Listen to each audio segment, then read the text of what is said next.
Assalamualaikum warahmatullahi wabarakatuh. Perkenalkan, nama saya Dia Yupalupi. Saya dari kelas 2 BKID dengan NIM 2017101148. Di sini saya akan mempresentasikan mata kuliah Ulumul Hadis dengan judul Hadis dan Ruang Lingkupnya. Adapun peta konsep dari hadis dan ruang lingkupnya, yaitu yang pertama ada definisi dari hadis, sunnah, khobar, dan atsar. Dan yang kedua yaitu ada persamaan dan perbedaan antara hadis, sunnah, khobar, dan atsar. Yang ketiga ada definisi sunnah menurut ulama hadis, ulama usul fikih, dan ulama fikih. Dan yang terakhir ada struktur dan unsur-unsur hadis. Berikut definisi dari hadis, sunnah, khobar, dan atsar. Yang pertama yaitu ada hadis. Hadis secara bahasa berasal dari kata hadatsa, yuhadisu, hudutsan, wa hadasah. Dari akar kata berikut memiliki arti atau makna antara lain yaitu yang pertama ada al-jiddah yang artinya baru. Yang kedua ada at-tori yang artinya lunak, lembut, dan baru. Dan yang terakhir ada al-khobar yang artinya berita, pembicaraan, al-qalam atau perkataan. Secara istilah, hadis merupakan segala sesuatu yang disandarkan kepada Nabi Muhammad SAW, baik berupa perkataan, perbuatan, ketetapan atau persetujuan, dan sifat beliau. Adapun komponen-komponen hadis yaitu perkataan Nabi atau qauli, perbuatan Nabi atau fi'ali, dan yang terakhir persetujuan Nabi atau takriri. Berikut sinonim hadis yaitu ada sunnah, khobar, dan atsar. Definisi dari sunnah secara bahasa artinya suatu perjalanan yang diikuti baik berupa perjalanan yang baik maupun perjalanan yang buruk.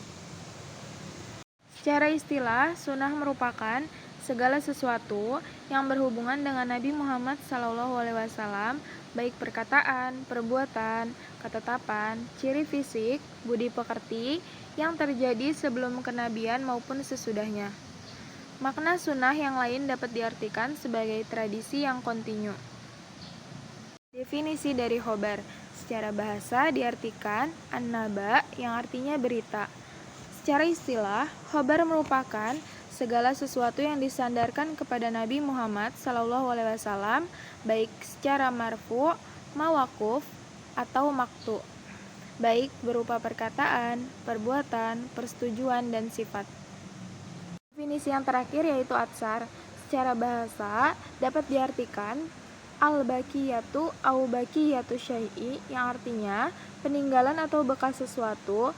Maksudnya di sini yaitu peninggalan Nabi Muhammad SAW karena hadis itu merupakan peninggalan dari beliau.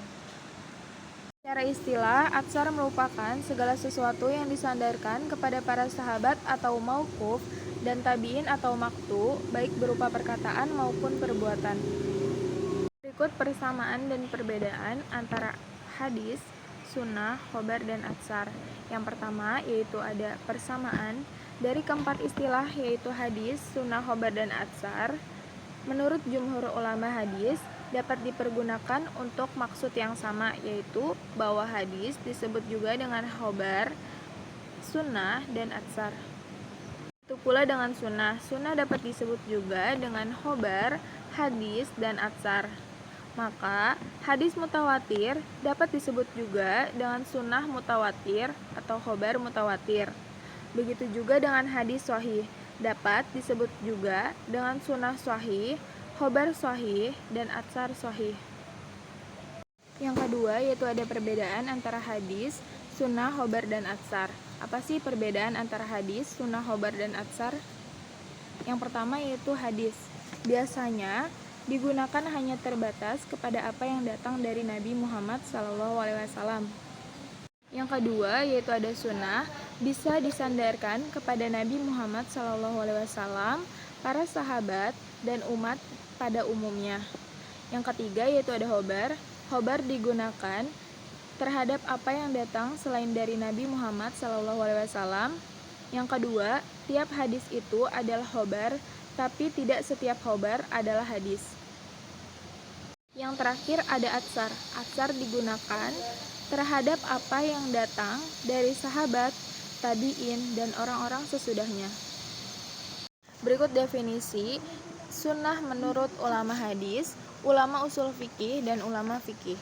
Yang pertama yaitu ada menurut ulama hadis, memandang Nabi Muhammad SAW sebagai imam, pemberi petunjuk, pemberi nasihat, sebagai suri tauladan yang baik atau uswatun hasanah, dan panutan atau qudwah.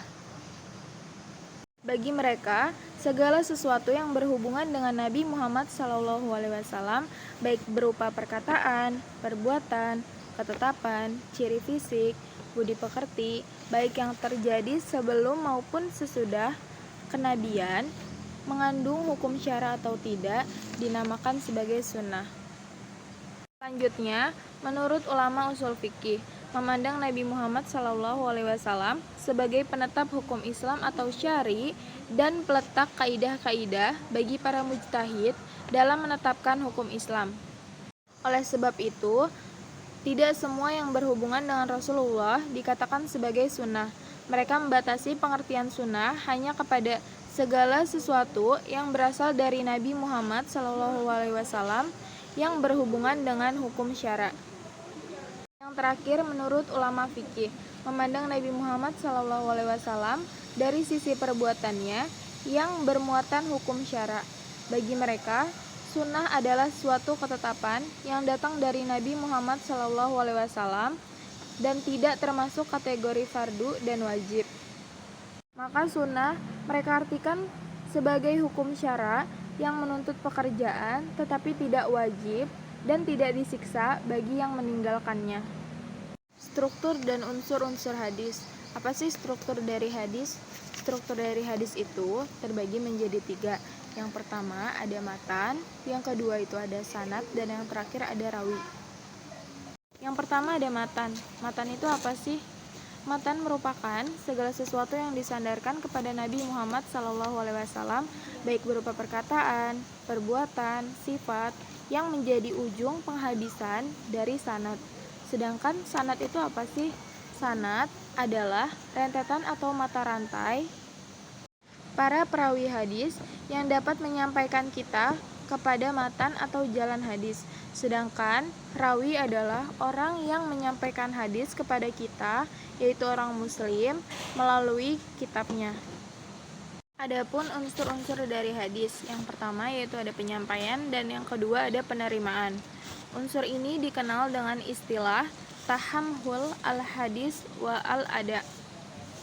Dalam masalah ini, para ulama pada umumnya membagi menjadi 8 bentuk penerimaan sekaligus merupakan bentuk penyampaian. Ini dilakukan karena setiap penyampaian seorang murid menerima suatu hadis dari gurunya dan di sisi lain gurunya tersebut telah melakukan penyampaian suatu hadis yang dimilikinya kepada muridnya. Dua tindakan yang dilakukan dua orang tersebut merupakan suatu proses periwayatan hadis, dan terkait dengan tata cara penerimaan suatu riwayat hadis, para ulama membagi menjadi 8 bentuk. Apa aja sih 8 bentuk tersebut? Yang pertama yaitu ada al-sama min lafaz al-syai atau disebut dengan al-sima. Yang kedua ada al-qiraat ala al-syai atau disebut dengan al-aradi. Dan yang ketiga ada al-ijazah. Yang keempat al-munawalah. Dan yang kelima al-mukatabah. Yang keenam ada al-i'lam. Yang ketujuh ada al-wasiyah. Dan yang terakhir ada al-wijadah. Sekian, terima kasih. Kurang lebihnya mohon maaf. Semoga bermanfaat. Wassalamualaikum warahmatullahi wabarakatuh.